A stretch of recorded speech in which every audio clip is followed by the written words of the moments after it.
Petrus. Present. Paul Pinkney. Here. Aileen McNabb-Coleman. Present. Keith Batman is excused. Joe DeForest. Present. Charlie Ripley. Present. Joseph Bennett. Present. Elaine Daly. Excused. Okay. Patrick Mahonik. Here. Timothy Lattimore. Here. Michael Didio. Here. Ryan Foley. Present. Tucker Whitman is excused. We have a Pledge of Allegiance and then a moment of silence. We have a young person you want to start us tonight? Okay, come on up here, you. To the flag of the United States of America and to the republic for which it stands, one nation, under God, indivisible, with liberty and justice for all. Moment of silence.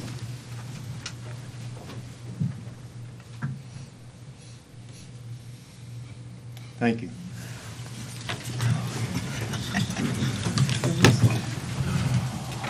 Our chairman took sick tonight, so vice chair is filling in for him. We have proclamations tonight, or? All right, we have the deaths. You want to read those? Sheriff Deputy Charles Chuck Jane served as a custody officer in Cayuga County Jail for 14 years. Theodore, Lieutenant World War II veteran, served as board of directors a scat van in Auburn for 23 years as a driver and a van assistant. The grandfather of legislator Timothy Lattimore.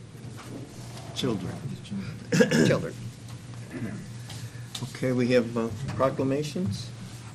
Sue, would you like to? Donate for Life Month in Cayuga County. So I want to call up Peter Thomas and Chris Lytle up here. They're our DMV senior cashiers.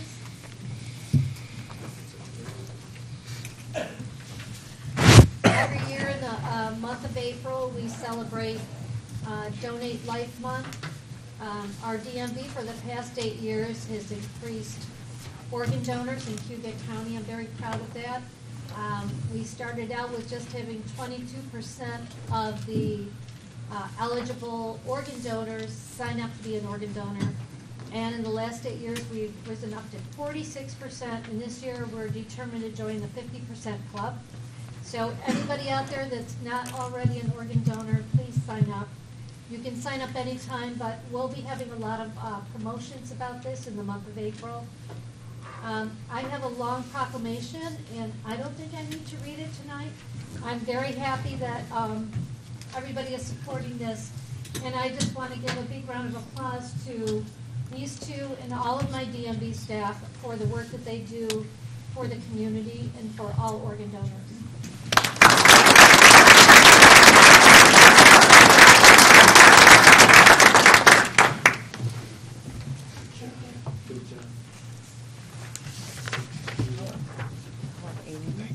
Aileen is going to do this next proclamation for us. Equal Pay Day 2019, Tuesday, April 2nd.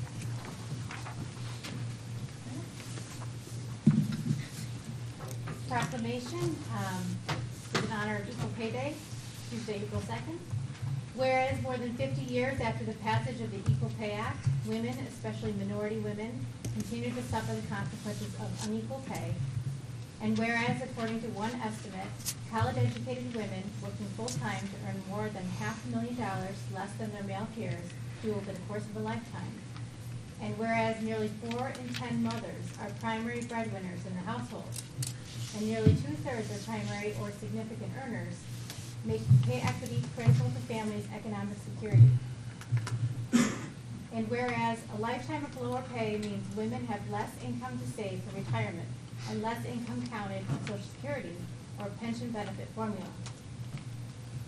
And whereas fair pay strengthens the security of families today and eases future retirement costs while enhancing the American economy. And whereas Tuesday, April 2nd symbolizes the time in 2019 when wages paid to American women catch up to the wages paid to men from the previous year. And now therefore be it resolved that I, Tucker Whitman, Chairman of the Cayuga County Legislature, and me, Aileen McNabb-Coleman, legislator, and fellow legislators do hereby proclaim Tuesday, April 2nd, 2019, Equal Pay Day in Cayuga County, and urge citizens to recognize the full value of women's skills and significant contributions to the labor force, and further encourages businesses to conduct an internal pay evaluation to ensure women are being paid fairly. Thank you, Madam.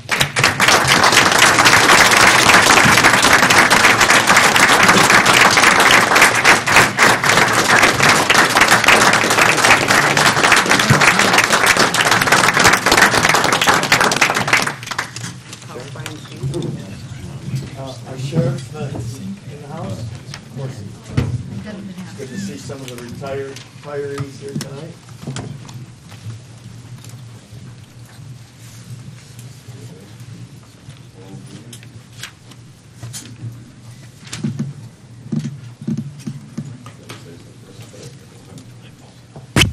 Tonight I'm really honored that we have the opportunity to recognize somebody that's retiring from the Sheriff's Office as of today after 50-plus years of service with Cayuga County with our Sheriff's Office. So it's my honor to congratulate Sergeant Fran Porter, for his years of service, and I want to also thank his family for sharing him with us. I know how difficult this job can be on our family members at home, so I want to thank them too. But Legislator Dennison has a proclamation. And on a personal note, I just want to say, being friends from my district, I've known him since I was a little kid. Whether that was good or bad for you, I don't know. Whereas in our democratic society is an important civic responsibility and a great honor for any governmental body to grant public recognition, admiration, and gratitude to these very citizens who have helped to build this community and influence the future of its citizens. And whereas Sergeant Francis Fran G. Porter is being recognized for his dedicated service to the people of Cayuga County for the past 50 years, and we would like to take this opportunity to thank him and wish him the best in his future endeavors. And whereas Fran served in the United States Army from August 16, 1966 to August 9, 1968, Fran was appointed to the position of Cayuga County Deputy Sheriff in 1968. Fran served as a deputy until November 1st, 1976, when he was promoted to the position of sergeant. As a sergeant, Fran was assigned to command the Sheriff's Cato substation. Fran continued to command patrol deputies until his assignment to the Criminal Investigation Division in 2003. Upon his retirement from the law enforcement divisions, Fran joined the Court Security Unit as a special patrol officer. And whereas Fran has been a law enforcement professional with 50 years of service and has demonstrated his dedication to the County of Cayuga and the safety of its citizens, Fran has provided leadership and guidance to many fellow law enforcement officers. Whereas Fran has succeeded in his mission to tirelessly serve and protect this county, county, and community, and whereas Fran has earned respect from his fellow Cayuga County employees, all law enforcement members, and his community. And we are truly grateful for his service. Now, therefore be it resolved that Tucker Whitman, Chairman of the Cayuga County Legislature, myself, Andy Dennison, Legislator District 2, and fellow legislators do hereby proclaim our gratitude and urge the residents of our county to join with us in recognizing Francis G. Porter Day, March 26, 2019.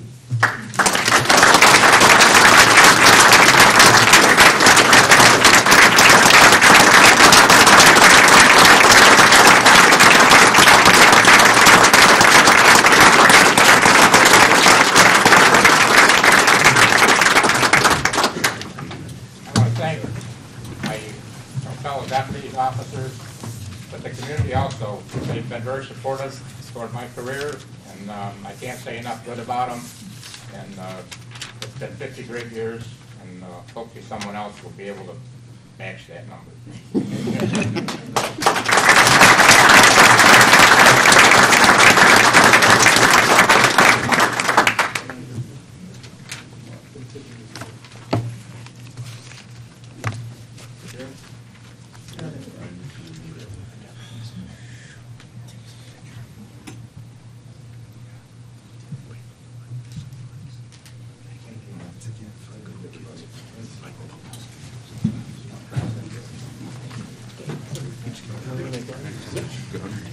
Marina Gotti here tonight to talk about charter school. Yeah, I can read. I got through 8th grade.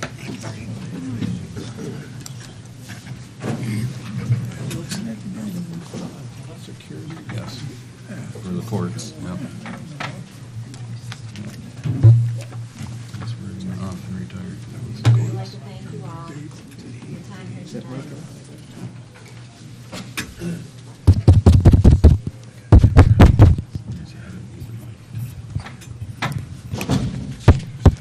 I'd like to thank you all for our time here tonight. We are here to inform you of an educational project for the children and families of our community. It's not it. Still not working? Yeah. Little closer. Have to take it off. Just get a little closer. Take it off. We are here to inform you. Is that working? Was it working for me? It's I'm loud anyway.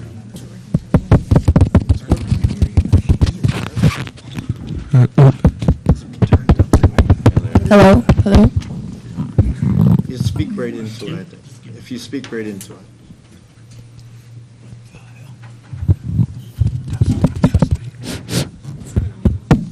Here we go. There, now it's Close working. to it. Maybe I should hold it. We are here to inform you of an educational project for the children and families of our community. To be clear, we are not here to ask for money. This is about sharing information and connecting with leaders of our community.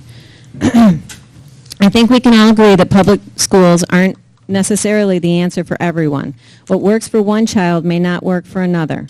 Some people shop at Wegmans and some people at Tops. Some people go to Champions and some people go to the Y. There's no one size fits all for education either. Choices allow for differences. Currently, choice is not abundant in this area. Competition can foster healthy changes, and it can raise the bar for all of us. It can give parents and students an opportunity to choose what is best for them. Competition can breed excellence. Cayuga County is primarily a middle-class community. The few school choices that we do have here are either for the very comfortably, for the very comfortable or for those eligible for assistance. Even then, there is shrinking help available. A public charter school comes with no tuition and therefore can be a reality for all.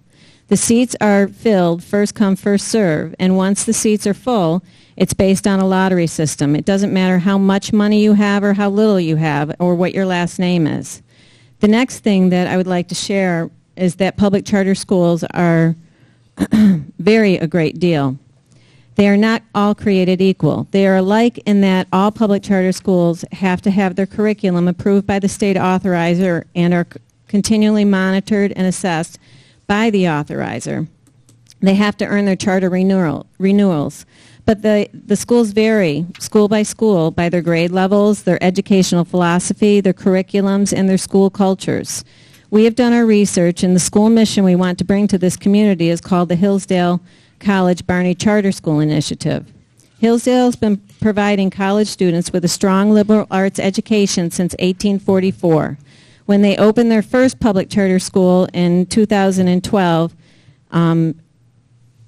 they currently have 21 schools throughout the country now, with more opening this fall. Hillsdale provides an immense support to their charter affiliates while they still allow local governance. So what is the purpose of education? To us, it's easy. The health of the republic, an informed citizenry, knowledge, values, truth, goodness. If we don't have informed, responsible, moral citizens, what do we have as a nation? Hillsdale affiliate schools prioritize the expertise of the teacher and are driven by content. The environment is characterized by order, decorum, and respect. My colleague, Steve Duffy, would also like to say a few words.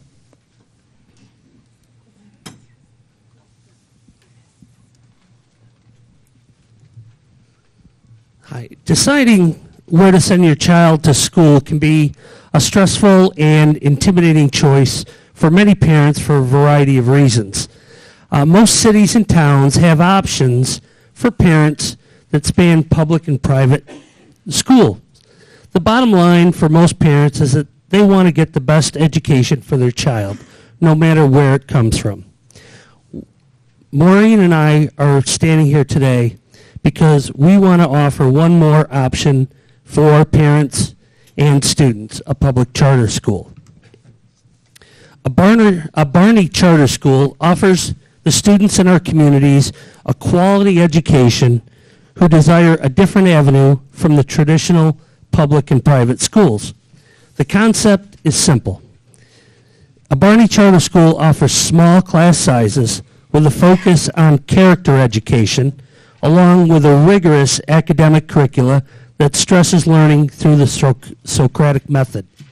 This method allows the students to explore ideas as a group, developing the courage to speak, the compassion to listen, and the empathy to understand. A classical education teaches in 3 phases. The phases each have a different purpose and are coordinated with human development. So each phase teaches students how to learn through logic. The second phase focuses on academic development. The students will meet the New York State requirement for a Regents diploma, but the school offers much more. The students will use primary source material to study classic literature. It focuses on developing students' social skills, civic virtue, and moral character. The third stage of classical education prepares students to pursue a profession of their choice. In researching excellent schools and charter schools, I visited some of the best high schools in central New York, some of the best prep schools in New England, including Phillips Exeter Academy, Phillips Andover, Deerfield, Groton, Kimball Union Academy, to name a few. The missions and educational philosophies of the prep schools and the Barnard Charter schools are very similar. Some of the similarities that I see between the programs are students learn through a rigorous classical educational approach, and where character education, moral and civic responsibility are embedded in the curriculum. A Barney Charter School offers many students throughout the county an excellent choice as an option for their education. This option currently isn't available to the students of Cayuga County, and we hope to offer one more choice for your constituents. Thank you. Thank you.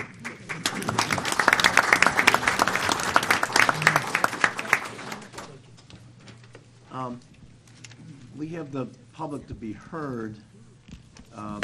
Is there anybody, we've got a couple resolutions on tonight that might be, somebody might want to speak to them. Is there, and I ask that you keep it to at least 3 minutes or less. Okay. Father? Yes. It's okay.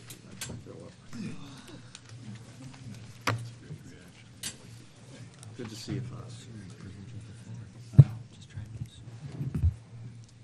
Thank you again. 1 month later, I came back. I wanted to thank you for letting the public be heard. There is a resolution by our county as it relates to the Reproductive Health Act. And it's good that I think our governor and that New York State hear our opinion. In fact, locally, I think the support would probably be overwhelmingly against the Reproductive Health Act. And not just for any religious reason, though those are very necessary and important, but even on a philosophical, on a biological level, on a scientific level, this resolution makes no sense. Medical doctors are in the business of saving life, of protecting life. And here in our state, we are trying to take life and to enshrine the rights, so-called rights, to take away life, preborn life. So I say, let's let our state know, let's let our governor know that at least many of us here locally are strongly objecting to this on many fundamental reasons. And I want to thank all who have come to physically voice their opposition to the Reproductive Health Act. Thank you, Father.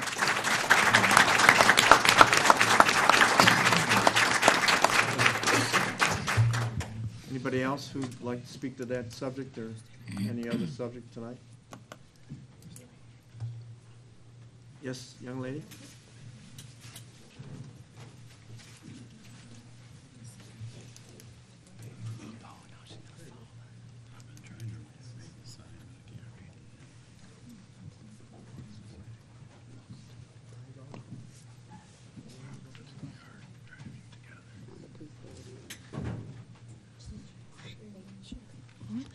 Good afternoon. My name is Rebecca Fuentes. I am an organizer with the Workers Center of Central New York. We are located in Syracuse. We do a lot of work of outreach and education to low-wage workers, including immigrant workers in many of the rural areas in our communities, just like the rural areas in the Cayuga County.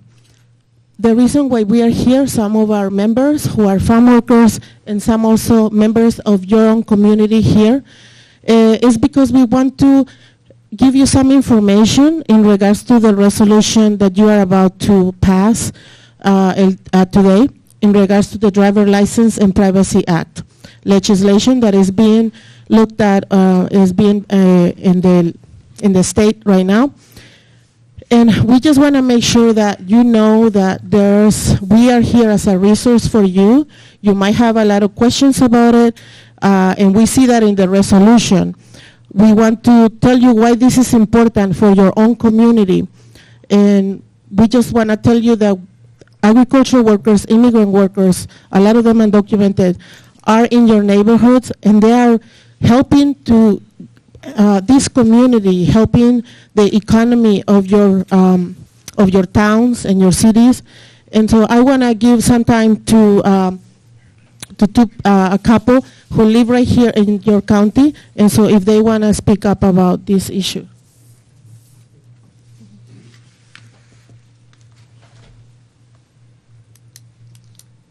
Good evening. My name is Marty Pfeffer. I'm a 40-year resident of Cayuga County and worked for 39 plus years in public safety and on the private industry side of it. And I can't imagine not having people qualified to do dangerous acts.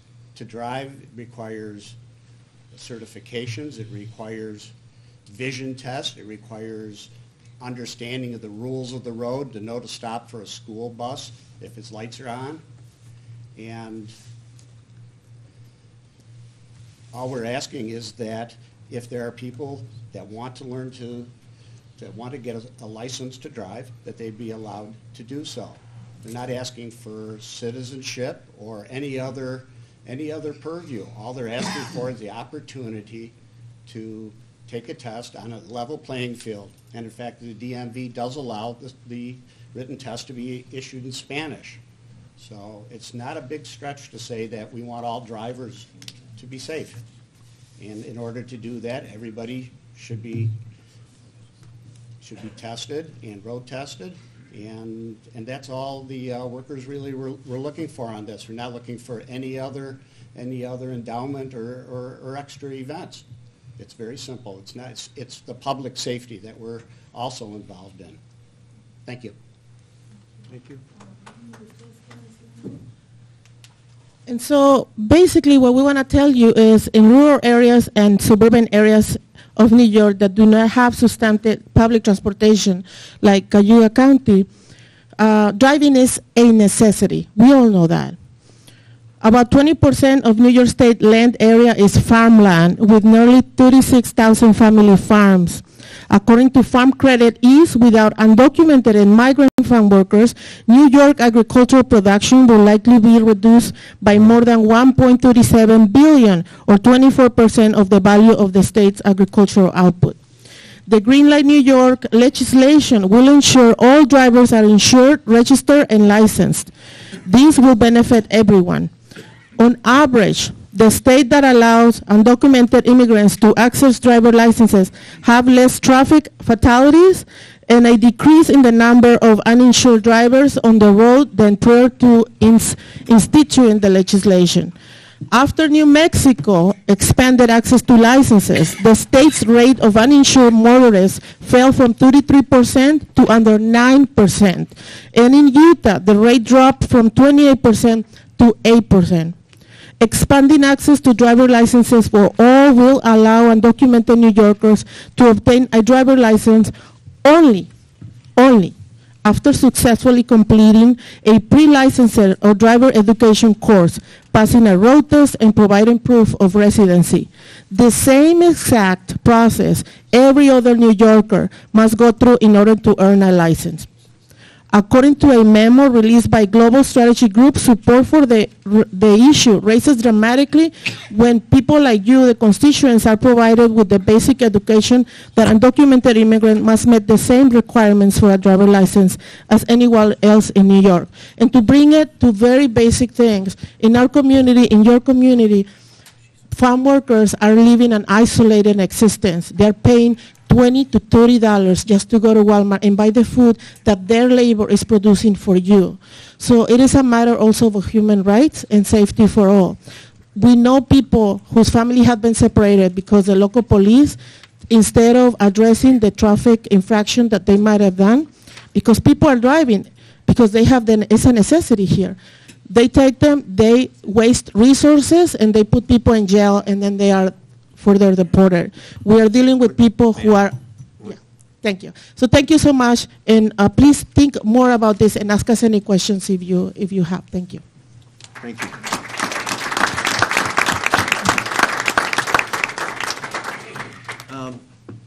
We can close the public to be heard. Is there anybody else that? Mr. Lattimore. Yes. So I would request the privilege of the floor for Ms. Dwyer. Yes. So, So noted, thank you. former chairman.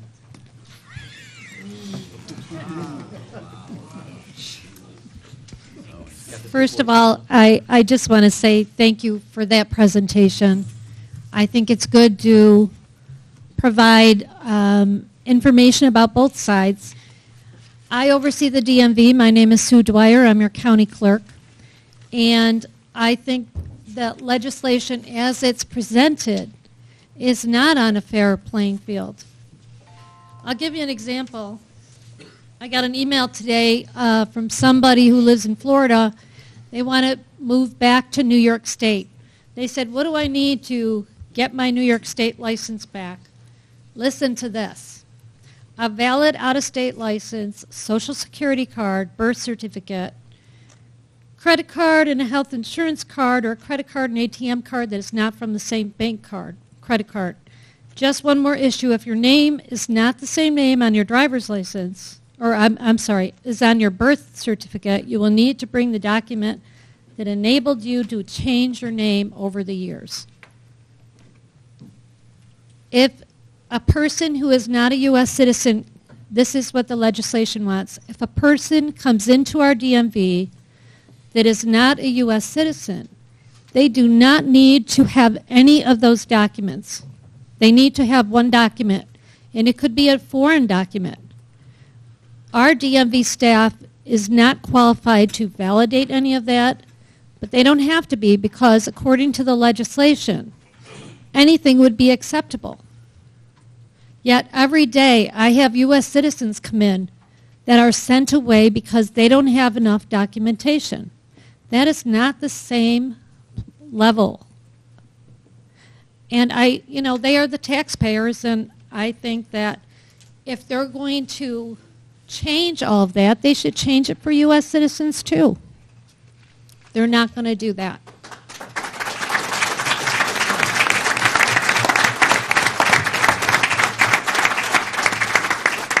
I am not against immigrants. I have some in my own family. I have 2 Mexican immigrants living in our family. I worked for the federal government. I did casework for immigration for 10 years. I helped immigrants. I helped them to get their family over, but they did it the legal way. They had to wait sometimes 10 years to get their families over, and they did it. How do you think they feel about this whole thing?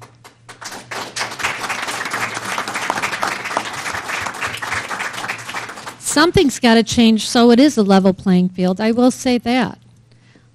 So I did ask a farmer. I asked the Farm Bureau. The law people in Albany are saying, well, this is for the farmers are asking for this, not the farmers around here. As a matter of fact, the farmer that I asked was very insulted that they said that maybe she had illegal people here. That wasn't the case, but they just assume it's the case. If it's a problem with getting labor and their documents in order, then it's a visa problem. It's not a driver's license problem. One of the issues I also have with this is that when you go to sign up for a driver's license, you answer the questions. The DMV staff is right there putting your information in, looking at your application. there comes a point when you are asked if you're a U.S. citizen or not. And you can answer yes or no. If you're a U.S. citizen, we have to make sure you have the right documents. If you are not a U.S. citizen, you could answer yes, and our DMV staff would have to stand there and watch that happen. And as soon as you say yes, something else pops up electronically that you can register to vote. That is wrong. It's wrong. In what other country in the world are they letting people from another country, non-citizens, register to vote for their people? That just doesn't make sense. Now, that legislation, again, that can be changed. But they haven't changed it, and that's why people are so non-trusting of what's going on. Because that's a fact. They can actually go in, a person who's not a U.S. citizen, answer yes. Then they can come up, register to vote, and that will electronically go over to the Board of Elections just like you were a U.S. citizen. Why don't they fix that part of it if that's not their intention in the first place? So those are the things that I have issues about. So I'm speaking, and also protecting yourselves. Let's say that's going to happen and they pass this legislation. What is to stop ICE from doing their job and standing outside of our building and saying, come with me, I want to see your documents? That's not safe for you, and it's not safe for anybody else. That kind of thing at the county office building, that would be a very sad thing to see for both sides. So all of these things, I have concerns about it, and that's why this resolution is on tonight in opposition. So I'm speaking to you as a citizen, as your county clerk. I'm trying to protect our DMV staff so they aren't watching this happen. So any questions? I would be happy to take any questions. Otherwise? Mr. Ripley. Status enforces an agreement in foreign countries. Americans can get driver's license in many different countries very easily just by taking the test. But it does not give them the right to do anything else, to vote or anything. But so maybe what the legislation needs to do is to identify. So allows them to get the driver's license, right, which would benefit us all. And Mr. Ripley just a point of order. Point of order. Yes? This is a no question segment. Okay. Okay? All right. Thank you. That's the case? It's been the practice of the Been legislature the not to practice. respond to public to be heard. Thank you. Otherwise you get into a Well, I just want to weigh in for 1 second. In '69, I did help outside of the Bakersfield in Delano. Cesar Chavez was organizing the labor, the lettuce fields, and I did work with him. So we're not against any kind of labor issues with the farmers. Thank you.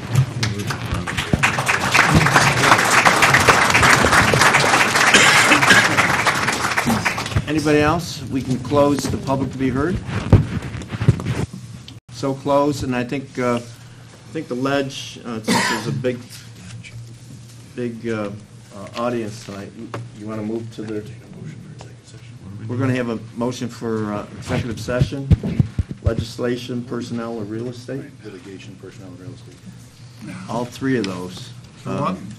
Calling for an executive session. We need a motion. Need a motion? So moved. Second, by Mr. Ripley. Do it at the end. No. We'll go to caucus room 1. Wait a minute. A few people want to stay. Mr. Foley? Just point of clarification, did we want to wait to the end how we normally do, or does it have to be done? We have outside counsel here on retainer. Expensive outside counsel. The lawyers. We haven't voted yet, Foley. No, we haven't. You have a vote? Got a vote on it. All in favor? Wait a minute. Waiting for a vote. We had a vote. All in favor? Do we have a vote? You can say all in As favor. soon as you say all in favor. All in favor? Aye. Any opposed? Mr. Bennett's opposed, so noted. Executive session, we'll come back in a minute.